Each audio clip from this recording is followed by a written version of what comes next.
commencer la vidéo, je vous fais un petit disclaimer pour ceux qui n'ont pas YouTube Premium, qui n'ont pas de bloqueur de publicité ou qui n'ont pas d'application tierce comme NewPipe par exemple sur téléphone. Je vous mets un lien vers un Patreon dans la description où vous pouvez voir la vidéo en entière gratuitement et sans les pubs.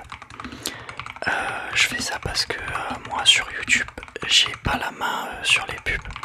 Je peux pas retirer déjà les pubs de début et de fin de vidéo et même les pubs au milieu je peux pas choisir. Il faut un certain nombre d'heures vues il me semble. Donc voilà, je vous mets le lien du Patreon dans la description. Comme ça vous pouvez regarder la vidéo sans pub et gratuitement. Voilà, bonne vidéo. Je vous fais cette petite intro pour vous mettre un peu de contexte à propos de ce qu'on va lire dans cette vidéo. Donc j'ai prévu de vous lire le premier chapitre de La Horde du Contrevent, écrit par Alain Damasio. Et avant de commencer la lecture à proprement parler, j'ai pensé qu'il fallait mettre un petit peu de contexte parce que c'est pas un livre facile à lire et qu'il y a quelques éléments qu'il faut que vous sachiez avant de commencer. Surtout que dans cette vidéo on va lire qu'un seul chapitre. Et en fait c'est un livre où on s'implique de plus en plus au fur et à mesure des chapitres et au fur et à mesure des centaines de pages du livre. Donc là, pour vous faciliter un peu la compréhension de la lecture, il fallait que je vous donne 2-3 éléments. Donc déjà, au niveau de la langue, vous verrez que c'est pas facile à comprendre. En fait, ça passe très bien en ASMR parce que c'est un style qui s'appuie beaucoup sur la rythmique, la sonorité des phrases, des mots. Mais ça peut être au début un petit peu compliqué à comprendre. Donc si vous avez du mal à appréhender ce qui se passe avec certains mots, etc., ce que je vous conseille, c'est de juste suivre le rythme, de vous laisser bercer. Et à l'inverse, si vous avez vraiment envie de comprendre, c'est un livre où il faut s'impliquer. Parce que en plus de la langue, des sonorités, de la façon dont c'est écrit, c'est un livre qui est compliqué du point de vue de la narration. Parce que y a plusieurs personnages qui racontent l'histoire. Donc sur le marque-page, on a chaque signe qui est associé à chaque personnage. Et en fait, je sais pas si vous voyez, mais à chaque début de paragraphe, donc ici par exemple, ici, vous avez un signe qui correspond à la personne qui raconte son point de vue, sa vision des choses sur l'histoire. Donc en fait, c'est un peu compliqué au début, mais c'est ce qui fait que le livre est intéressant parce qu'en fait, au fur et à mesure que du livre, vous allez à chaque fois vous référer au marque-page ou à cette page-là pour savoir quel personnage parle, etc. Et c'est comme ça qu'en fait vous créez du lien avec les personnages. Et comme vous êtes obligé de vous impliquer énormément dans l'histoire, au fur et à mesure du livre, vous avez l'impression de faire partie de l'histoire, de faire partie de la Horde. Donc je reviens sur le titre du livre, La Horde du Contrevent, et je vous mets un peu de contexte sur l'histoire. La Horde du Contrevent, ça se passe dans un monde imaginaire qui est battu par le vent dans un seul sens. C'est-à-dire que le vent part de l'extrême amont vers l'extrême aval. Donc en fait il faut imaginer le monde comme une lande de terre entourée par des parties glacées, montagneuses, inhabitables sur chaque côté. Et en fait, le vent descend de l'extrême amont vers l'extrême aval. Et donc tout le monde est construit autour de ce vent permanent qui peut être plus ou moins fort selon les moments. Donc les véhicules utilisent ce vent, l'agriculture utilise le vent, l'énergie est réglée avec ce vent et en fait les habitants articulent leur vie autour de ce vent-là. Et nous, dans l'histoire qui nous est racontée, on suit une horde qui a pour mission de remonter jusqu'à l'origine du vent. Donc elle part de l'extrême aval, de la ville la plus en bas, et elle doit remonter jusqu'à l'origine du vent et découvrir quelle est l'origine du vent. C'est une horde qui est constituée de personnes qui ont des rôles prédéfinis. Il y a des personnages qui constituent un petit peu le socle de la horde. Donc c'est ceux qui étaient là depuis le début. Donc on a par exemple les 3 premiers personnages qui sont là depuis les premiers pas en fait de la horde. Et ensuite au fur et à mesure il peut y avoir d'autres personnages qui se rajoutent, je vais pas vous faire le détail. Mais voilà, c'est un mélange de gens qui sont là depuis le début et de gens qui se rajoutent au fur et à mesure de l'aventure. Vu que c'est très dangereux, il peut aussi y avoir des personnages qui étaient là depuis le début qui meurent, qui doivent être remplacés ou pas, etc. Et donc on suit cette horde dont la seule règle pour arriver jusqu'à l'origine du vent est de tout faire à pied. Donc elle doit traverser le monde à pied, elle n'a pas le droit d'utiliser de moyens externes, d'aide externe, de véhicules, etc. Donc c'est un voyage qui prend plusieurs dizaines d'années. Et il y a des hordes qui sont envoyées, alors si je me souviens bien, parce que ça fait un petit moment que j'ai lu le livre, mais il y a des hordes, si je me souviens bien, qui sont envoyées chaque année. Et quand on commence le livre, on n'a pas l'information si une horde est arrivée jusqu'au bout. Mais c'est très peu probable, parce qu'en tout cas il n'y a aucune preuve qu'une horde est arrivée jusqu'au bout. Et pour l'instant elles ont toutes échoué. Et c'est pour ça qu'on continue d'en envoyer.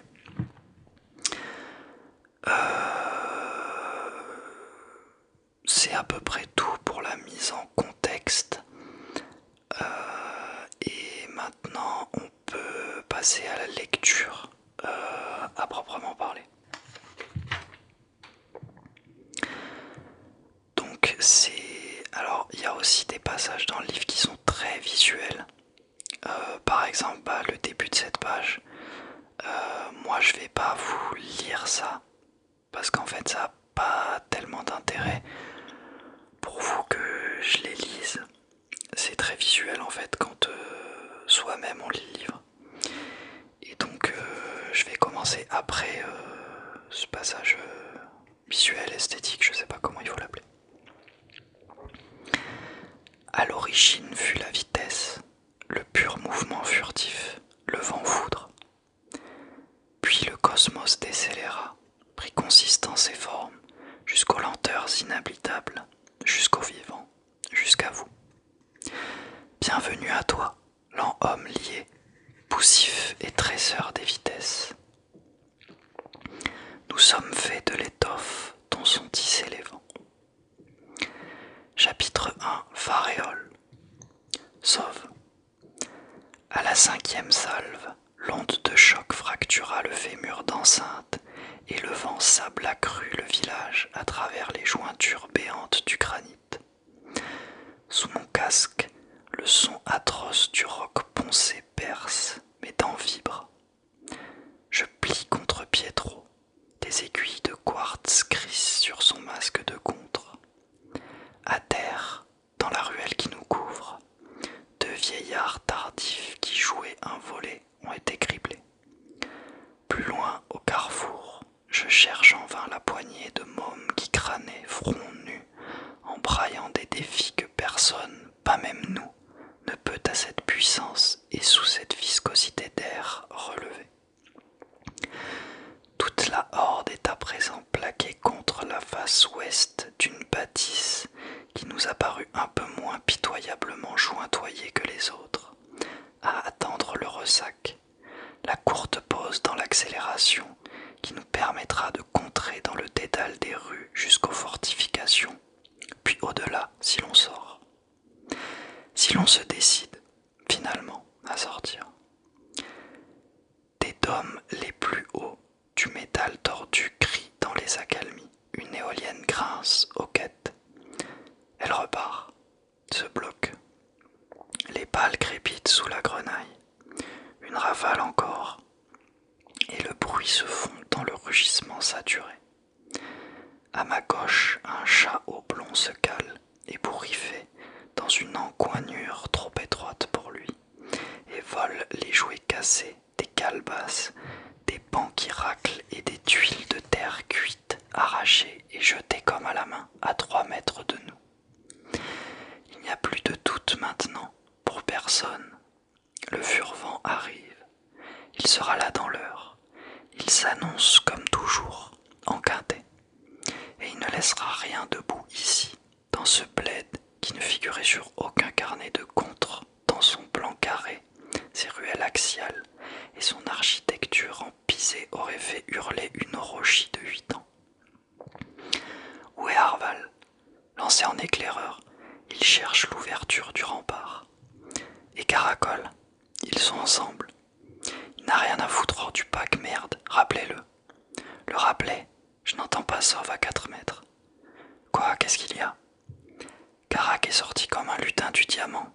Derrière, Coriolis a été raclé au sol par son traîneau. Il la couvrait, sans aimant. Putain, Pietro, qu'est-ce qu'on fait? Horst remplace Coriolis, on l'abrite en cœur du pack. Almé va le soigner. Qui remplace Horst? Les Arches. C'est lui qui s'est proposé. Et après, on joue à chat volant. On attend le ressac, fit Rost. Caracol.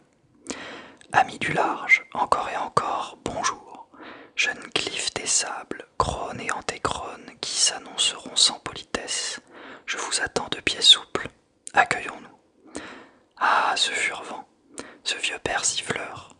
J'endors en pressentir la venue ailée. Brouillonne, certes, mais quoique. Je ne me suis pas présenté. Excusez l'instant qui porte au lyrisme. Nous sommes, bonjour vous êtes. Caracol, où suis-je? Oui, lui-même, troubadour donc, et conteur. Pour le compte de la 34e horde du contrevent, mes seigneurs, mené de haute main par son tracteur, laigneux et percute souffle Colcotte, 9e du nom. Épaulé, il faut le préciser, par notre combattant protecteur, un trancheur à l'hélice, j'ai nommé Erg Machaon, et à sa droite, par le pilier des piliers, une poutre à 2 pattes, Firoste de Toroge. Mesdames, que vous serez heureuses d'avoir devant vous quand mes pères et mères vous cracheront de la farine par les bronches dans moins d'1 heure. Bien. Et qui suit ces 3 animaux? Qui égaie et élève? Pietro le prince, un Della Rocca de la plus noble des extractions, et son pendant, fils de gueux, une lame debout, toujours à sa gauche, mon pote sauve le profond. Scribe, dit-on, mais pour moi philosophe. Entre J et s'agite notre géomètre, Taloeg, amoureux des pierres. Et derrière eux, est-ce trop rapide? Dois-je ralentir? Derrière ces 6 merveilles suscitées qu'on nomme le fer, se trouve le pack pour sûr, en 3 rangs compacts, aérés d'oiseliers inconciliables, d'une fine cueilleuse et d'une feuleuse, d'un éclaireur obscur et de 2 artisans, de branleurs. Salut Largo, et puis quiconque, les 3 gros dans la traîne, daignez suivre, tirant les charges. Combien en tout? 23. Sans les autours ni les faucons, notez bien. Tous d'équerre, debout, d'aplomb. Ma foi, oui, mais vif encore, je ne sais. Caracol, Derbidil. J'ai repéré le portique. On peut avaler prévenir les autres. Pietro. J'attends la réaction de Golgoth. Il n'a pas encore ouvert la bouche. Tout en lui témoigne de son dégoût pour le village. Il secoue la tête en kickant le pisé à coups de talon. Au bout de cette ruelle trop droite, on aperçoit le mur d'enceinte. Les Tassigny et féroce entre les maisons. Au sol, la terre battue, grise de poussière, s'est recouverte en quelques minutes d'une nappe de latérite. Le ciel a pris la couleur de mon disque de jet, n'est plus qu'un long tapis de métal qui défile de plus en plus vite. Les rues du village se sont enfin vidées. Quelques familles ont eu la décence de récupérer leurs vieillards. On a vu portes et volets se clore, les uns après les autres. Sans un regard, sans un mot pour nous. Les plus avisés sont descendus dans leur puits, dont ils ont soigneusement verrouillé la trappe. Les abrités se claquent mûrs, et ils prient déjà sans doute un ou plusieurs dieux. À mon signal, on reforme. Diamant de contre. Les crocs, vous collez au pack avec vos traîneaux dans le cul, main sur la poignée, coinfrez les espaces. On décramponne d'ici au double pas. On contre droit sur l'enceinte et on abat jusqu'au portique. Là-bas, on se pose et on tranche. Pourquoi on n'essaie pas de frapper aux trappes? On pourrait s'abriter dans un puits et attendre que la tempête passe. Ah oui, tu as doucement raison, joli Coriolis, mais aucun homme du fer ne t'écoutera. Puisque tu n'es qu'une croc, tu contres à l'arrière dans la traîne et ne connais rien du vent facial. Tu fais partie de la horde depuis bien trop peu de temps. Combien? 8 mois à peine. Même moi, s'il me respecte comme cueilleuse et comme sourcière, il me dirait en souriant: ma petite Aoi, passe devant si tu veux, et couvre-nous. Et j'en serais évidemment incapable. Quitte à mourir le ventre troué par un morceau de bois, ils préféreront toujours que ce soit en plein vent, dans la plaine, qu'ici-bas enseveli dans un puits, les vertèbres rompues sous le poids d'une poutre. Il n'y a rien de rationnel à ces choses-là. La menace dehors sera extrême. Ici, elle reste apprivoisable. Il suffirait de choisir un bon mur, j'en ai aperçu un ou deux, et de s'attacher. Mais voilà, ce n'est pas ce que nous allons faire. Nous allons nous engueuler, oh, pas beaucoup, rapidement. Quelques voix contre, sans doute Silan Froularco. Almé, bien sûr, et Svésieste, qui est déjà terrorisé à la vue des plaies de Coriolis. Puis Golgoth dira: on y va, et on ira, parce qu'il est le traceur, puisqu'il ne s'est pas trompé une seule fois en 30 ans sur un furvent. Sauf qu'aujourd'hui, j'ai vraiment peur. Golgoth. Dès que j'ai reniflé le blast, à l'odeur de froid, j'ai su que ça allait charcler. J'ai enfoncé mon casque de cuir plein front, sanglé le pourpoint, sec, jusqu'au groin. Puis j'ai plongé la tête et je lui suis rentré dedans au chenil. Dans la ruelle, ça picorait au bec dans les joues, à y foutre les mains. J'ai culbuté le flux, j'y ai mis des coups d'épaule, droite, gauche, cadrée, en appui. Une chaise m'a enflé le genou, les tuiles valdinguées par-dessus nos têtes. J'ai évité de trop longer les burons à cause des chars à voile chaînés au crochet qui tossaient brutaux, à entailler les murs. Je piche pour Coriolis. Elle caque, c'est son premier furvent. Une pucelle encore, qui serre les cuisses. Mais putain, on va la couvrir. Au mieux. On lui a déjà pris le chariot des pognes. Quoi? On tient à elle. Eux surtout. Une gamine encore, mais qui doit apprendre le cri. Elle a la niaque. J'ai dit stop, et on s'est tassé dos au mur d'enceinte. Derrière nous, des picoques s'effondrent. Le hameau se prend le déluge rouge, ventral. Des tas de sable qu'on dirait versés du ciel par des laveuses, à grands sauts. Pas vraiment chichement. Ah oui. Pour trouver le calme, je me suis assise de champ et j'ai posé ma tête sur l'épaule de Rogy, afin de pouvoir regarder s'avancer et ressortir les silhouettes dans l'ouverture du rempart. Un auvent de pierre, placé 2 mètres en avant du portique, coupe le flot principal. Ajouré par le vent, il laisse ruisseler des filets de poussière. Les turbulences s'écoulent au travers de nos jambes, avec des ondulations de fouine. Il est inutile de parler ou de débattre.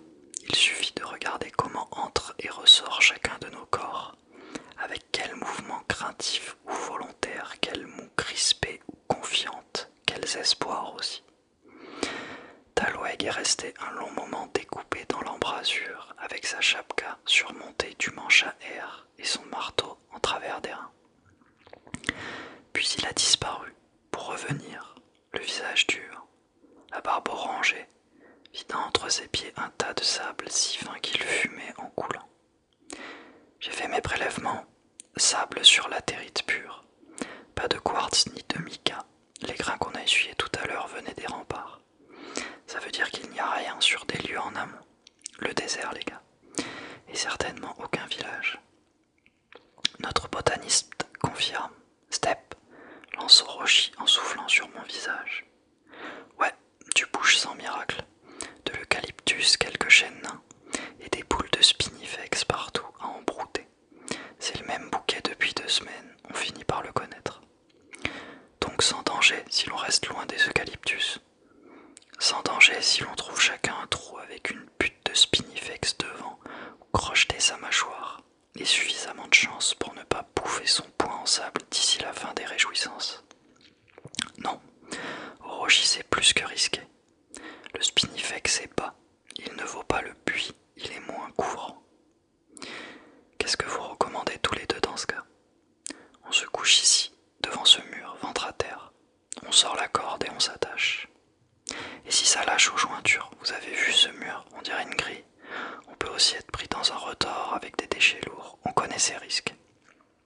Il reste moins fort que de se balader tout nu au beau milieu de la plaine en espérant dénicher le bosquet. Le bosquet qui coupera le flot sans l'arrêter, bien laminaire, sans tourbillon ni rotor vicieux. Le miracle fait buisson quoi. En plaine, loin des habitations, les impacts d'objets sont plus rares, Step.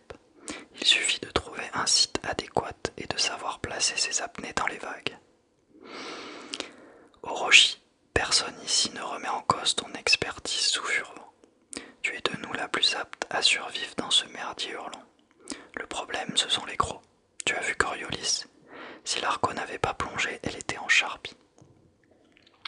Pietro. Avec ses bourrasques, j'entends à peine Step répondre à Orochi. Tout ce que je sais, c'est que le Furvent est imminent. Que si nous continuons amont, Svesiest et son traîneau risquent d'être balayés. Je pense aussi aux filles surtout. Au plus fort, on sait pertinemment comment ça tourne. Le pack se disjoint, il est percé par les rafales. C'est ce qui s'est passé la dernière fois. En criant symétriquement le long du mur pour que l'ensemble de la horde puisse m'entendre, j'interviens. La sagesse voudrait qu'on en reste là. Svesiest risque d'y passer, Caliroe et Aoi aussi. Elles sont trop légères. Nous allons affronter l'un des furvents les plus chargés que nous ayons jamais connus. Latérite alourdie de pluie, de la boue au sol pour les appuis et un torrent de sable en pleine face. Pietro a foutrement raison. Pietro n'est pas aéromètre que je sache. Et alors? Orochi seul peut évaluer les risques profonds. Pas la peine d'être aéromètre pour savoir qu'on va se faire déchiqueter si on sort dans ce désert. Caracol. Eh oh, Golgoth, on laisse la horde à y confabuler à l'encan, chacun avec sa chacune. Débats, disputes et querelles. Pourquoi tu ne leur claques pas le soufflet? Ah, il se lève, le goth. Il sort sa trombine longue et massive, avec son renifleur aux narines dilatées, un modèle d'origine, très utile pour chasser la morve. Il passe devant nous, trapu, front à bosse, s'agite et turbule, ainsi que toujours, et si délicatement crache et recrache. Vas-y, Tayo, superbe d'élégance. Un filet de salive est pris dans sa barbe roussie qui l'essuie. Il va jusqu'à Step, revient vers Talweg. Dis 3 mots à Orochi, regarde Pietro, un balai de fée tout en souplesse et labour. Il nous fait signe de décoller du mur et de former un arc de cercle. Tout le monde s'exécute, pour ma part en tête et prestement. Il va s'exprimer. Vous vous souvenez du dernier furvent qu'on a morflé? Ça remonte à quoi? 2 ans. Je pourrais vous le vider par terre d'une traite. Comment on a perdu Varval, arraché par son traîneau? Comment on a perdu Tinébé, un solide ailier pourtant? Il avait bouffé tellement de sable sur une seule rafale qu'il a plus pu se relever. Et quand il s'est foutu à genoux pour vomir, il a été fauché par une barrière qui dérivait avec Karst et Firost. Eux sont encore là, vent merci. Mais lui a été égorgé par la putain de clôture. On n'a même pas pu retrouver son corps le lendemain.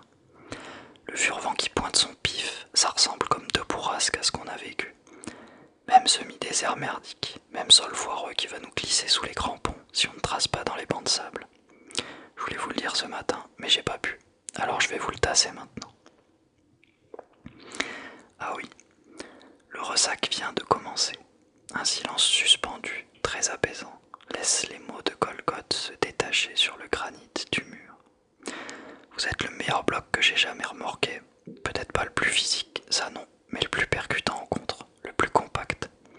On y est liés les gars, je sais pas dire mieux. Noué, ouais, sauf. Noué dans un nœud de boyau à nous. Avec vous autres, je sais que je peux tracer plus loin que mon père n'ira jamais. Je sais que je peux aller au bout. J'ai pas envie de perdre une seule pavasse du bloc conforme. Même pas Svesiest qui est encore un peu léger. Même pas Almé ou Caliroé, les deux emmerdeuses. Même pas ce troufion de caracole qui capte rien à ce qui impacte, mais qui a l'intuition à aller savoir comment du rafalant. Je vais vous dire ce que je pense. Tant qu'à finir raclé, j'aimerais autant que ce soit de l'autre côté de ce mur, et tous ensemble, qu'ici, dans ce village d'abricots, qui a même pas une tour où fixer un drapeau. Sortir maintenant, pas la peine de cacter une heure là-dessus, ça craint. Aucun traceur carré dans son plot ne prendrait ce risque. Moi je le prends. Même si je dois m'enquiller le chenil en solo, avec mon casque et mon plastron. Je ne force personne à suivre. Si vous, le pack, vous voulez assurer le coup, assurez-le. Il se moucha une narine, puis renifla. Alors, qui veut rester planqué ici? Levez haut la pogne. Pietro, Golgoth nous demande notre avis. Ça avait quelque chose de presque déroutant. Il s'était livré pour une fois. Il nous avait parlé à nous, pas à son frère mort, pas à son frère haï. Il était hors de question que je le laisse partir seul, il le savait pertinemment. Mais la simple ouverture, toute théorique, qu'il nous avait laissée me suffisait. De sa part, elle disait tout. L'estime qu'il nous portait, avare de mots, certes, d'autant plus touchante. Autour de moi, je me mis à compter les mains levées. Almé, Aoi et Caliroé. Coriolis, Vésiest. Silanfre, Lautourcier, Larco, Talouet et Gestep. Il y eut un flottement. Ça faisait 10 ordiers pour s'abriter, sûrement insuffisant. Qui est pour sortir à présent? Levez le poing. 10 points jaillir. Le mien en dernier, parce que je n'avais pas souhaité influencer quiconque. Restaient Caracol et les frères Dubka, qui ne voulaient vraisemblablement peiner personne. Sauf interpella Caracol, qui avait profité du ressac pour lancer son bout, dangereusement. Caracol, peut-on avoir ton sentiment? Certes oui. Alors, je ne sais pas ce qui se passera si l'on reste ici, mais je sais qu'il y a plus haut un port de plein vent, à portée de marche. Sauve.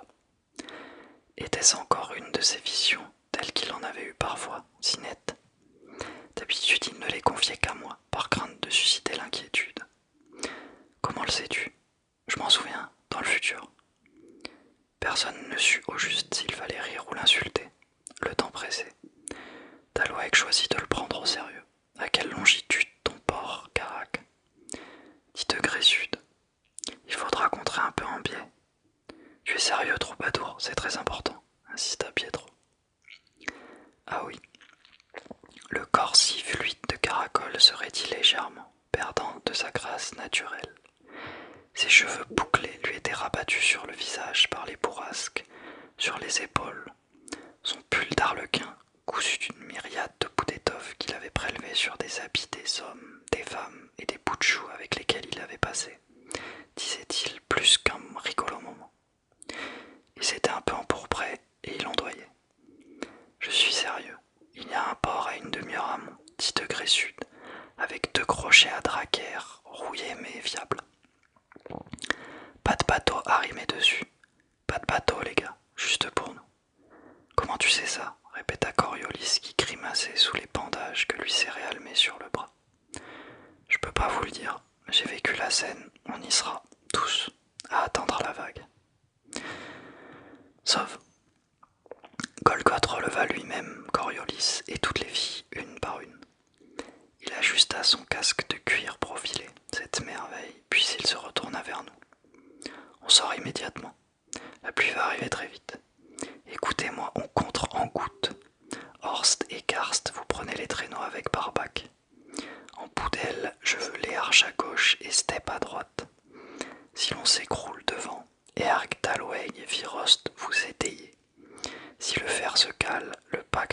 s'approche et bloque la reculade. Illico jusqu'à ce qu'on ait le jus pour relancer. Si le pack gicle, couchez-vous et refoutez-vous en formation en rampant jusqu'à ce que je gueule debout. Les gros, juste un conseil. Quand la première vague va débouler, le réflexe, on l'a tous fait, vous ferez la connerie comme nous. C'est d'ouvrir la bouche. Si vous voulez crever, ça reste la meilleure idée. Sinon, vous la bouclez. Ça prolongera votre espérance de vie jusqu'à la deuxième vague. Pigé? Oui. Cherchez plus à respirer. Apnée, apnée, apnée.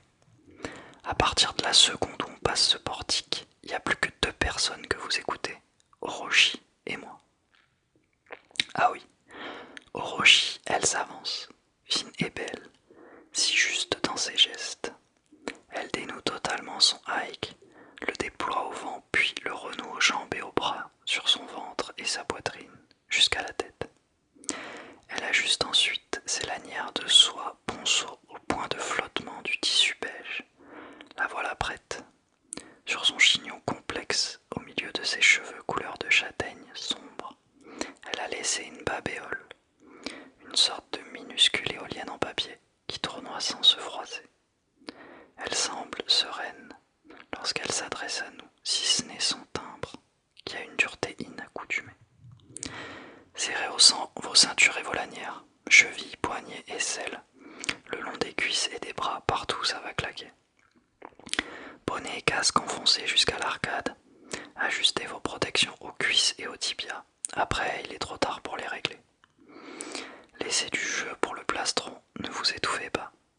Semblez vos sacs aux épaules. Rien ne doit bouger ou flotter. Le furvent est un serval dont la griffe aime votre peau. Tout ce qui reste à nu criera. Quand pour ceux qui en ont, les autres filent vers Almé pour se faire bander les mains. N'essayez jamais de respirer directement, mais toujours à travers l'étoffe ou dos ou vent, si vous le pouvez. La vague s'entendra 8 secondes avant de déferler sur nous. Je ne vous la décris pas, vous saurez. À ce moment-là, si l'on a eu le temps de s'attacher, vous protégez votre tête. Et si vous êtes encore conscient, vous priez l'esprit qui vous est proche, si vous êtes encore conscient. Nous avons devant nous une demi-heure de slamino, puis les rafales vont revenir. Par paliers très courts, crescendo. Ce sera insoutenable très vite, mais faites face, toujours. La vague du furvent surgit d'ordinaire après une légère décélération. Il y en aura d'après mes observations et déductions 3. La pire sera la deuxième. Qu'est-ce qu'on fait si on se retrouve seul aux Asvésiestes? Tu te couches, pied en amont ou pied en aval. Ça dépend de la rugosité du sol, de l'inclinaison de la pente, de ton poids, de la vague. Il existe 14 types de vagues catégorisées avec certitude. Des laminaires, des cisaillées, des roulantes et des écumantes, des cycloniques, des aspirantes, avec ou sans vortex, giratoires ou linéaires, avec effet de spin ou effet de succion.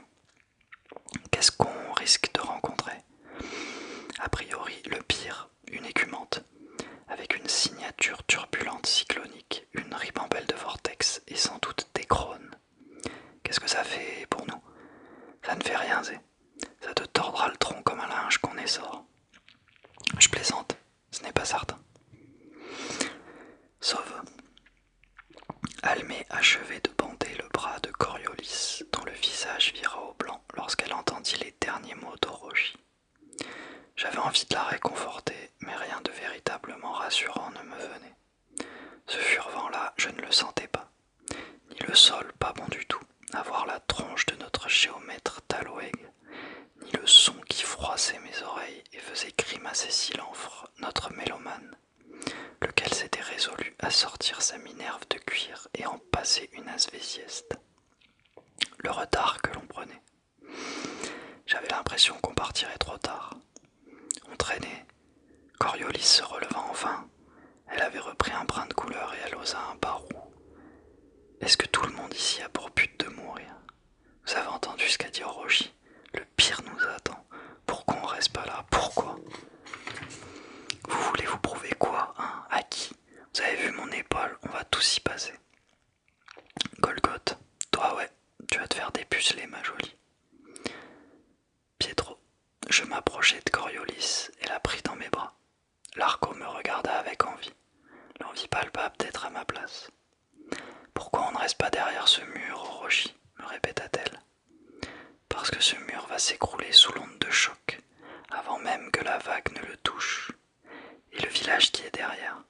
village qui était derrière. Il n'y a plus de village, il va être détruit. Tous ces gens vont... La signature cyclonique, les toits vont être projetés, les maisons centrifugées par la traîne turbulente. Prépare-toi à présent, je te bandrai moi-même la tête quand il sera temps. Tu vas contrer juste derrière moi dans le pack. N'anticipe pas la peur, fais simplement ce que je te dirai, à l'exact moment où je le dirai. Sauf, dehors, le bûche nous attendait, splendide et désolé dans sa robe de latérite rouge. Quelques chaînes du désert, parcimonieusement, fixaient un vague cap de contre. Pour le reste, le chaos dominait. Un plateau rond engorgé de buttes à moitié solides, de dunes précaires que le furvent allait dynamiter, rayé de sillons aussi, qu'il aurait été facile d'emprunter par tant de clémence. Aujourd'hui potentiellement mortel, puisqu'il servirait de lit aux rivières de sable. Golgoth avait attaqué pied en tête, à la limite du pas de course, choisi une ligne de crête axiale et il avait tracé. Le sol, plutôt ferme aux appuis, était trop vallonné et les crocs souffraient sur les bosses. Pietro et Erg décrochaient par moments vers l'arrière pour les soulager, mais très bientôt ça deviendrait impossible. Il fallait faire vite maintenant, gagner le maximum de terrain pendant la phase de Slamino. En contrebas, les eucalyptus pliaient déjà à faire peur. Certaines houppes se déchiraient sous les rafales. Sur un signe d'Arval, notre éclaireur, qui évoluait à une centaine de mètres devant nous, Golgoth piqua subitement dans la pente vers une ravine et il nous y enfonça. 50 mètres plus tard, il hurlait « Cap serré à droite, cadavre, cap à droite, ne vous arrêtez pas, il est mort !» Un type dont les plaies fraîches étaient plâtrées de sable gisait sur le flanc. Un coup d'œil me suffit pour comprendre qu'il était toujours conscient. Il avait encore un regard. Plus pour longtemps, il se vidait à mi-cuisse et il était épiauté aux épaules et aux hanches. Erg, qui n'était pas combattant protecteur pour rien, décrocha derrière moi pour le retourner, tâter les os et racler les plaies au couteau. Alors que la colcotte par-dessus son épaule, sans marquer le pas une seconde, il doutait qu'une réponse lui parviendrait. C'est un oblique, un pirate sans doute, l'a dû être viré de son char à voile, puis projeté par le blast. Tiennent pas debout dès qu'il s'agit d'avancer sans leur roue. Il a un tatouage de bande, on risque d'en voir d'autres. Je l'abrège. C'était une question de pure forme. Je fis quelques pas rapides vers l'amont pour tenter de mettre une distance toute mentale entre le son que j'anticipais et mes oreilles. Je ne fus pas assez véloce. Le fracas mat du marteau dans la fente de l'occiput cloua l'évidence. Erg l'avait abrégé. Faudra faire gaffe au char lui-même, il a dû se planter dans la ravine. S'il n'est pas déjà passé, couché. Pietro. En une fraction de seconde, la horde tout entière se jette au sol. Une coque de vélichard, roulant bord sur bord, a surgi d'une goutte du ravin. Elle heurte droite-gauche la pente de terre, propulsant en aval des éclats de pierre sifflants. Elle percute un rocher qui dépasse à 10 pas devant nous. Sous l'impact, l'engin décolle d'1 mètre pour nous retomber derrière les traîneaux. Sacrée chance, nous attendons quelques secondes, puis nous nous relevons. Arval en avant-trace, Arval! Oui, tu te places à portée de vue amont. En cas de danger, tu lâches le chiffon blanc. Ah oui, sitôt qu'Arval sortait du pack, je me retrouvais insuffisamment abrité par intervalles soumis au plein vent. J'avais froid, cette impression que je dispersais mal, d'être progressivement percé à nu et faufilé dans mes fibres. Mon pantalon faseillé au mollet, le tissu tiré aux manches et au cou, jamais assez épaisse à cette vitesse, assez opaque. J'enviais les buissons, l'espace qu'ils s'aménageaient entre les branches pour laisser passer les trop gros flocons d'air. Depuis que j'étais petite, souvent le même rêve idiot. J'aurais voulu devenir à ces moments une haie de buis, pas cette voile de peau en travers du flux, ce tronc à plat sans même de racines aux pieds pour s'associer à la terre. Dans la ravine, la pluie si redoutée arriva d'un coup. Des billes d'eau éclatantes sur mon front qui faisaient des ronds sombres dans mon maillot bleu. Et aussitôt l'averse vira au déluge. Les gouttes devinrent si denses et si puissant le vent que je restai plusieurs secondes sur place comme un caillou ripant au fond d'une rivière en crue. Je reculai, la peur de décrocher au ventre. Rivec Tar, Arval. Sur un appel de Golgoth, Arval rejoignit le pack. Je baissai la tête. Tout le monde s'était resserré d'un seul coup, sans cri ni concertation. Un réflexe animal de harde instinctive. On ne s'en sortirait pas seul, personne, pas même le god. On n'était qu'un petit tas de chair frêle en mouvement, soudé d'un bloc, désuni presque rien, à peine un billot de bois craquelé prêt à fendre sous la rafale, de la sueur à souffler à la bouche. Et tout le monde le savait. Pietro et Sauve plus que tous les autres, qui compteraient une belle moitié du temps carrément dos à la pluie, tournaient face à nous pour mieux chaîner les gestes et de la voix, le fer du pack, le bloc au gros, rien qu'avec des regards parfois, quelques mots de placement, de cadence ou d'amour. Pietro. Très vite c'est la gadoue. L'argile latéritique n'absorbe rien. Golgoth nous a sortis de la ravine. Il balaie large, relance Arval en éclaireur, tire des bords. Mais il n'évite pas la mélasse qui s'accumule sous nos crampons. La pluie s'intensifie, le vent accélère comme prévu. On s'englue dans la glaise. Nos vêtements complètement détrempés collent aux articulations. Lorsque j'arrive encore à ouvrir les yeux, je discerne avec peine le relief. Les boules vertes de Spinifex seules matérialisent l'espace. On bute dedans, on serpente à travers en s'y piquant, leurs touffes blondes luisent couchées sous les rafales, bien distinctes de la terre qui a viré rouille. La lumière est grisâtre, brumeuse. Golgoth trace approximativement est-sud-est. Il nous mène en lisière de crête, à mi-dune, à la recherche des contrevents. Vagabond à 9h. Erg en position. Laisse-le s'approcher, Erg, il est blessé. Sauve. Une silhouette rayée de pluie, presque pliée, émergea incomplètement dans notre champ de vision. Elle titubait. Le grain la bousculait. Longue claque et bourrade. L'homme chuta. Il se releva avec peine sur un genou. Rechuta lourdement, tête en avant comme un poivreau à la rupture, sonné. Il essaya de continuer à quatre pattes, mais le vent arrière. Il ne pouvait évidemment anticiper les rafales, cette espèce d'abrité. Fais face. Golgoth ne corrigea pas d'un iota son cap, mais il me fit signe de sortir du fer pour aller le voir. Le gars, plutôt grand, s'était aventuré dans une langue de boue, le bonheur. Il me vit arriver et porta la main au boomerang de sa ceinture, mais je le rassurai en écartant mes mains. L'épaisseur du déluge m'obligeait à beugler. Vous n'irez pas loin comme ça. Faites face. J'ai cassé le mât de mon char, toute l'escadre a cassé. Vous êtes des obliques? Ouais, mais pas des pillards, des orpailleurs nomades. On partait poser des filets sur l'axe Bellini, on a été pris dans la tempête.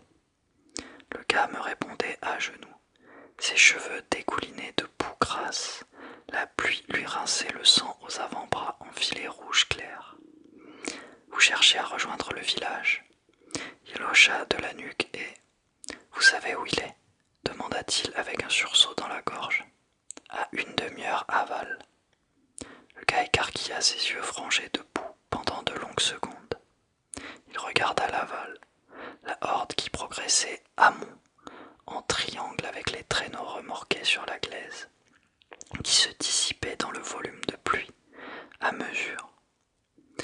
Par deux fois, il me fit répéter « aval ». Il n'y comprenait clairement rien. Qui aurait pu? Mais vous allez où, vous? Comme ça? Plus haut. Il marqua une nouvelle pause, sans être plus apte à se relever. Mais bordel de Dieu, vous êtes qui? La horde. La horde du contrevent. La horde du 9e Golgoth.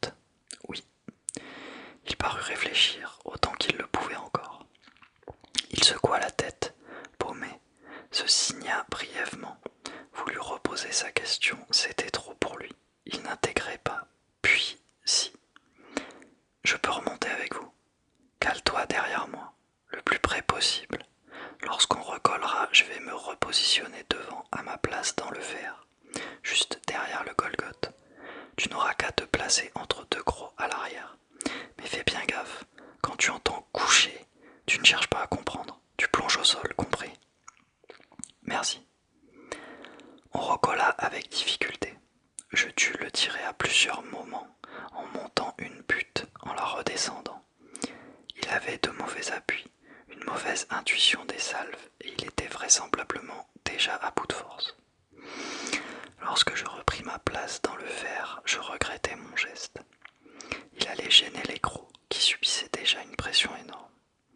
Ni les frères Dubka ni Barbac n'avaient émis le moindre son lorsqu'ils s'étaient positionnés. Nous longions maintenant une forêt linéaire, soumis à un vent déroutant, avec de nombreuses rafales tournantes et latérales qui nous déséquilibraient. L'intensité du flux était maintenant telle que Golgoth hurlait des « chaînez » toutes les minutes, « chaînez » et immédiatement on se resserrait. On s'empoignait par les bras et ceintures, chaînez et le socle collectif opérait. La rafale nous passait dessus sans trouver fente par où nous dissocier. On faisait bloc. On était bloc, inexpugnable, indélogé. Le rescapé, derrière, n'y comprenait sans doute rien, mais il suivait le mouvement.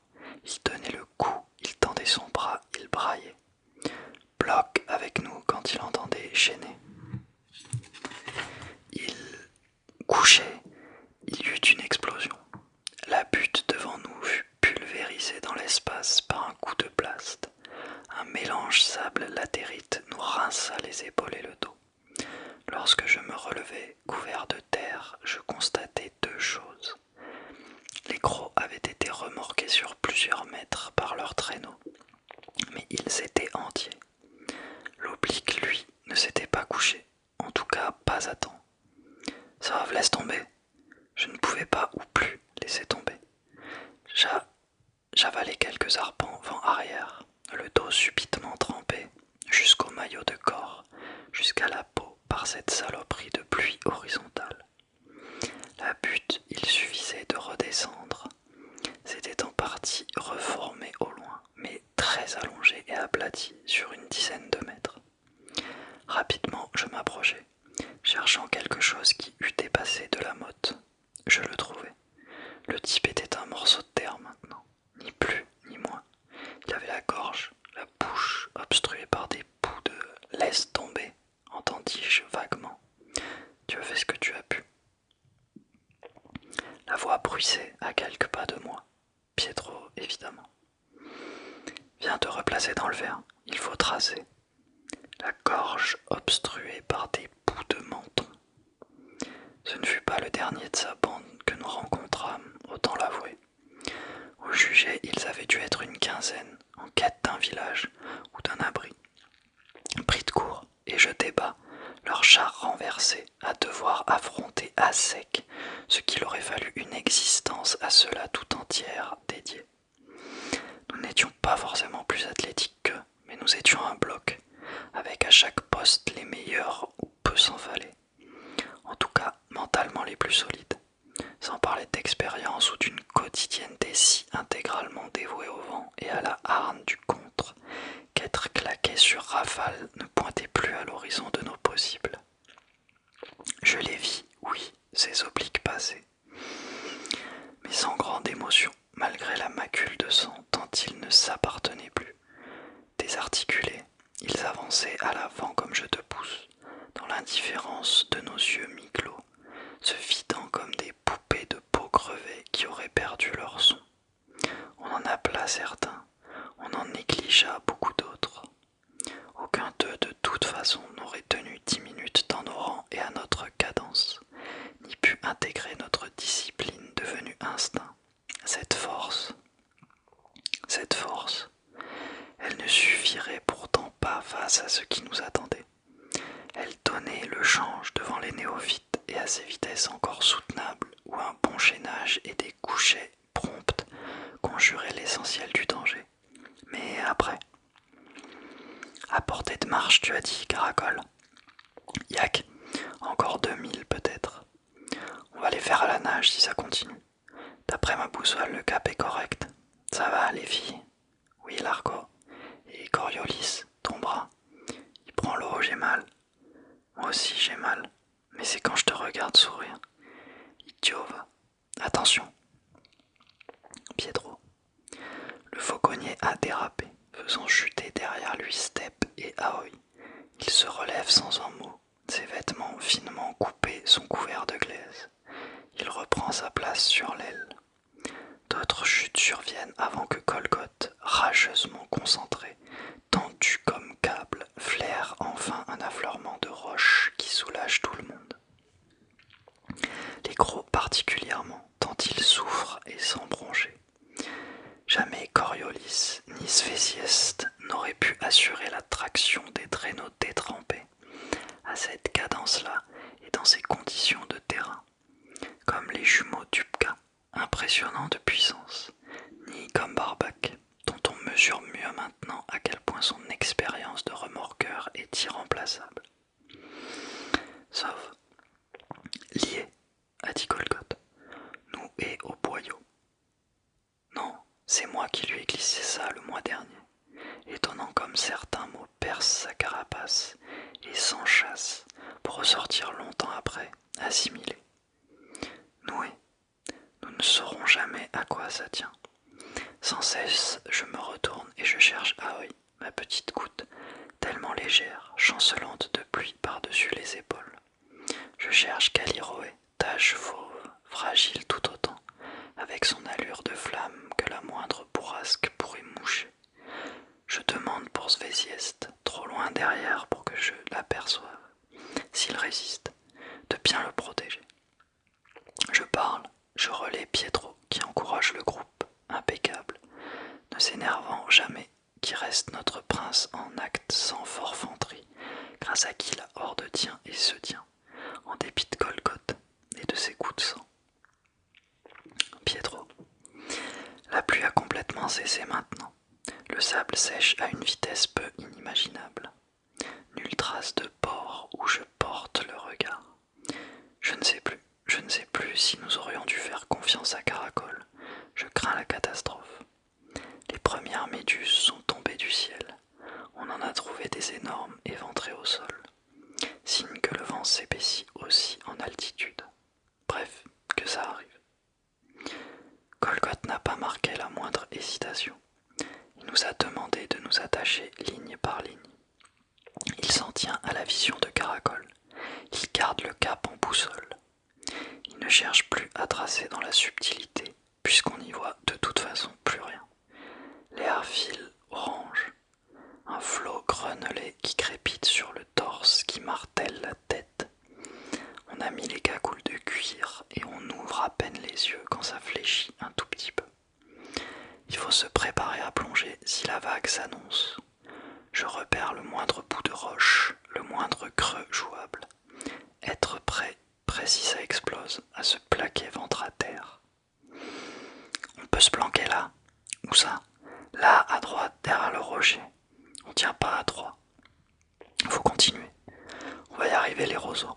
Le port est tout près. Mon cul, on n'y sera jamais à temps. Faut se coucher. Personne se couche. Coinfrez les trous dans la traîne. Ah oui, t'as la rupture, tenez-la bien. Là encore, il y a un creux, un bon creux. Colgotte, il t'entend pas les arches. Il t'a jamais entendu. Faut gueule dans le bac. Sauf, ma voix a fini par les calmer. Un peu. Dans les carnets de contre que j'ai pu lire durant ma formation de scribe, le Furvent a toujours occupé une place à part. Il reste la figure active et imprévisible de la mort. Chaque horde en a rencontré, parfois jusqu'à 7 ou 8, et chaque scribe a tenté, dans la mesure de son savoir et de ses moyens, d'en extraire des leçons qui puissent sauver les hordes futures. Ces leçons sont étranges, folles parfois, plus souvent profondes et saines. Elles sont toutes émouvantes par ce fil, par ce don qu'elles tentent du bout du doigt vers l'avenir. Comme si, même détruite, même disloquée, une horde gardait encore au fond d'elle-même, enquistée dans sa foi, l'espoir qu'une seule d'entre elles, plus tard et plus loin, peut-être des siècles et des siècles en amont dans le futur, atteindra enfin, grâce aux exploits cumulés des autres, l'extrême amont. Et qu'un Ainsi, elles seront justifiées, toutes quoi qu'elles fissent, et pour toujours. Ce lien, nul abrité, nul vrai hall n'en comprendra jamais la force. Il est ce qui nous lève chaque jour que le vent fait. Il est ce qui nous tient debout sous la grêle, dans la pluie racleuse, face aux stries de la stèche, sans tituber, sans rompre. Il est ce qui nous fera jamais renoncer, à aucun prix, puisque derrière nous se tiennent, confiants, ces morts altiers que nous honorerons jusqu'au bout, non parce qu'ils sont morts, fût-ce en héros, mais parce que vivait en eux ce don, cette confiance furieuse qu'ils nous ont fait, sans même imaginer quels seraient nos visages ou nos corps, notre propre quête. Ce qu'ils savaient et ce que nous savons, que les hordiers meurent, pas l'esprit du combat, qu'il nous suffirait de voir un corseau pointer le groin au vent, un puits résister à la rafale pour comprendre, d'instinct, dans quel sens souffle le courage. Vif est celui qui se dresse et fait face, ne te retourne jamais que pour pisser, disait l'exergue du carnet de contre de la 19e horde. Nous sommes partis d'Aberlas, extrême aval, il y a 27 ans maintenant. Nous avions 11 ans, et nous ne nous sommes jamais retournés. Une véritable rivière de sable déferle en continu sur nous. On ne va plus s'en sortir. Ce n'est plus possible maintenant. Même si le port est à 100 mètres, on ne le verra pas. Même à 10 mètres, on l'a peut-être déjà passé. Il était peut-être derrière nous en aval. À droite, il m'a semblé qu'il... ou à gauche. Comment savoir? Comment savoir par le Saint-Souffle? La panique commence à monter, irrépressible.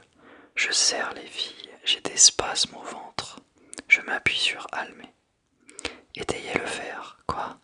En appui, sec, bloc, bloc. Orochi. Le fer a fait une abattée sous l'intensité de la rafale. L'accélération est tellement énorme que les ailiers sont rabattus mécaniquement vers l'intérieur du pacte. Ils s'efforcent de rester en ligne pour protéger l'arrière. Sauf se recale d'un coup de rein et s'arc-boute. Tout le pack a verrouillé ses appuis et tient. Pour l'instant. L'air est passé d'une épaisseur liquide à une consistance quasi solide. Chaque fluctuation frappe le bloc comme à la masse et le disloque. Le fauconnier s'est fait à nouveau faucher. Il rampe pour se replacer, se relève et rechute. Accroche-toi, Darbon. Derrière les traîneaux décollent et partent en vrille. Il tape, tournoie, tape. Décrochez les traîneaux. Lâchez tout. Non, lâchez-les. Non, les casques et les oiseaux sont dedans. Les Toupkas ont mousquetonné directement la poignée du traîneau sur leur harnais. Les 30 kilos de matériel voltigent dans leur dos. Soutenez les arches, étayez-le derrière. Il tient debout, tenez-le, il gîte, il est à la limite. Sauf, ce fut le passage où la terre elle-même commença à se soulever par plaques. Ce qui fonçait sur nous n'avait plus de forme mais une couleur, rouge brique, et un son de torrent froid en crue. Par 4 fois, Golgoth nous fit coucher. Par 4 fois, il nous fit relever et nous tira par sa seule voie, par sa seule hargne, vers l'amont, alors que plus un seul hordier du pack n'aurait eu le courage de contrer. Golgoth, insultez-le si vous voulez, mais ne le faites jamais devant moi. Il redemanda encore, inlassablement, si le cap était bon, et il l'était. Arriva le seuil où il n'était plus possible d'être debout, et nous avançâmes accroupis, assommés de sable et d'éclats de pierre, aveugles sous les casques de cuir et les bonnets, sous les bandes de tissu cerclés, sous les chapkas et les cagoules de jute, qui amortissaient l'abrasion, pas le choc du blast. Une longue dévastation flottait, envahissait l'espace, et nous étions perdus, à garde de fatigue, grêlés, complètement ahuris au milieu du bush, en pleine furie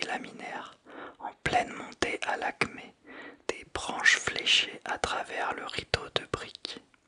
Des objets inconcevables trouaient la masse de poussière, surgissaient, et des hélices de nulle part et des seaux, des filets éventrés, des sacs, tout ce qui avait cru pouvoir s'accrocher encore et comprenait maintenant ce qui s'était cru suffisamment lourd sans l'être jamais assez.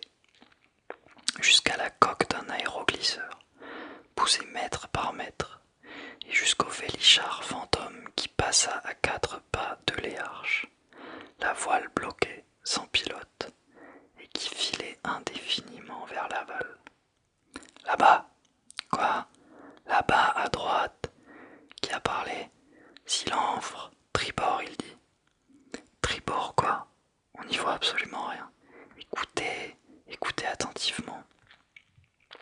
Un instant, je crus que Silenfre délirait, tant la vocifération du chenil occupa à nouveau tout le champ de l'audible. Puis rien. Une brève plainte, une mince fibre mélodique à peine discernable à la frange du sensible, comme sinuant d'un rêve, se dégagea au sein du tronc hurlant. Pas une musique, ni un bruit, encore moins une voix, non. Ça montait et descendait en fréquence, mêlé au froissement horrible, l'entrecoupant, y surnageant par instants, puis y replongeant. Qu'est-ce que c'est, Silenfre? Vous l'entendez? À peine, qu'est-ce que c'est? Mon cœur faillit bondir hors de moi lorsque je compris, ululant, oui, le faréole du port, la sirène éolienne qui quitte les vaisseaux par gros temps. C'est ça, ouais, merde. Bordel de Dieu. Contre-en-crabe, on vire à tribord, en position au sol. Sauf Pietro, Step, Talweg et Erg sur le bord d'attaque avec moi, le pack derrière. On se sert de la poussée frontale et on glisse. Sous la précipitation, on s'écroula, on se releva, on glissa, un peu, très brièvement. On vola en éclats, on rampa et rampa, au plus vite, à moitié noyé dans le sable. Ribambelle errante encore unie pourtant. Péniblement, avec Golgoth et Pietro, on devina une sorte de canal balisé toutes les 50 mètres de roc percé. Des cairns sonores qui sifflaient au vent lorsqu'ils n'étaient pas encore bouchés de terre. De proche en proche, tel un vaisseau avarié cherchant la voie du port, nous avançâmes plein sud, bâbord à mur, suspendu au ululement de ces cairns comme un guide nocturne qui aurait porté une chétive bougie, progressant sur les coudes dans les parties à découvert, courant dès que la zone était un peu abritée. Lorsque le canal s'interrompit, ne resta que la trompe, à présent dominante, du faréole. Seule, jouant pour elle-même dans l'immensité vide du bush, l'inespérée corne de brume nous appelait à elle, mécanique pourtant, mais à cet instant plus humaine qu'une mère, plus précieuse que tout. Nous ne savions pas à quel type de port il fallait s'attendre, nous foncions vers son cri, vers cette mélopée nostalgique et urgente que le grain nous projeta dans la pente. Au Rogy, à tâtons, j'ai cherché le mur de la digue. Je me suis assise le dos contre et j'ai écarté le tissu de mes yeux pour analyser le site le plus précisément possible. Au faiblissement relatif du flux, je sais qu'il nous reste 2 minutes avant l'arrivée de la vague. La digue, qui mesure 4 mètres de haut sur 10 de large, est faite de cubes de granit empilés au milieu desquels ont été fixés, caracole à vue juste, 2 crochets d'amarrage. La cuvette où le port s'inscrit est une doline naturelle dont la crête vive est à 6 mètres environ. Le sol, qui est dallé, est recouvert d'une couche de sable assez épaisse pour confirmer l'évidence. Il s'agit d'un port de plein vent, à peine aménagé et guère protégé du flot. Sortez casque et corde, puis verrouillez les traîneaux et capelez-les au crochet. La doline est de forme ovale, avec une pente douce en amont et abrupte en aval.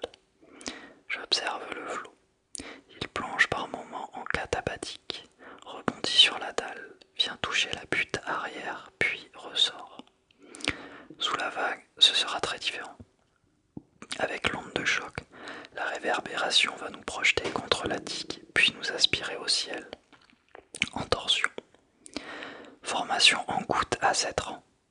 Laissez 15 mètres de corde entre la digue et Golgoth, puis attachez-le. 15 mètres, mon cul, on va sortir de la zone abritée.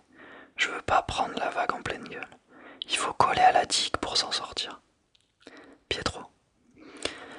Orochi n'a même pas un geste d'énervement. Erg lui tourne le dos et ajuste son casque en acier. Lorsqu'il se retourne, il est encore plus impressionnant qu'à l'ordinaire. La voix d'Orochi monte à nouveau. Elle est restée précise et belle. 15 mètres, Erg, sinon tu finiras fracassé contre la digue. Impossible. La contre-vague, Erg. Orochi. Les cordes sont déroulées. Je m'assure des distances. 15 mètres, c'est bon. J'enchaîne. 8 cordes, 4 sur chaque anneau. Point d'attache direct. Golgoth avec 2 cordes, puis Sov et Pietro, Erg et Firost, Horst et Karst. Tout le monde se mousquetonne avec son voisin, rang par rang. Puis devant et derrière, prenez 2 points d'attache devant vous, mais laissez l'espace d'un bras autour de vous. Pourquoi pas soudé? Pour l'écoulement, il doit rester granulaire. Le vent vient de fléchir, la vague s'annonce.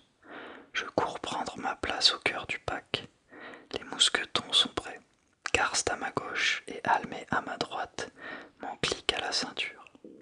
J'attrape les bouts de sangle de l'autoursier et de steppe devant moi. Je visse mon anneau. Puis je sens l'Arcos arrimer dans mon dos, mais pas Caracol. Caracol, attache-toi. Caracol, reviens. Il est dingue. Ramenez-le. Sauve. Alors que la horde calait enfin ses rangs, à petits pas nerveux, géométriquement, que les casques lourds, intégraux, d'acier ou de bois, avaient été fixés sur les têtes de ceux qui avaient la charpente pour les supporter sans fléchir. Caracol eut un geste inouï. Il sortit du pack. Muet sous l'aberration, je le vis courir, escalader à toute volée le mur de la digue, bondir au sommet de la crête et s'agenouiller. Les bras levés dans le contre-jour, le tronc laminé par l'intensité du torrent de cette terre qui déferlait sur lui. Un instant, il parut transparent sous la percée. Je voulus lui hurler quelque chose, mais j'avais trop peur, trop d'effroi au poumon pour. Il s'était déjà retourné de toute façon. Il se laissa alors glisser dans la pente, un genou en avant, pour ébaucher une révérence. Sur quoi, il ouvrit la bouche, pompant du ventre un volume d'air suffisant pour déclamer, et il eut cette phrase, dont le sens, avec le recul, m'apparaît infiniment plus beau que ce que j'en retirais alors. Furvant, ceux qui vont mûrir te saluent. Et il sauta dans le sable tel un chat pour retrouver sa place et s'arrimer. Orochi. Subitement, les cordes grincèrent et la horde recula d'un bloc. On l'entendit 8 secondes. Sauf, c'était le moment, repérable, où le vent cessait de siffler pour passer à une vitesse proprement inhumaine, insupportable même aux pierres, même aux puits. Le son perdit son ciselage aigu, sortit de la 5e forme et devint ce qu'aucun ordier ne pouvait effacer de sa mémoire physique une fois entendu, cette effroyable torche de terre raclée qui s'appelait le Furvent.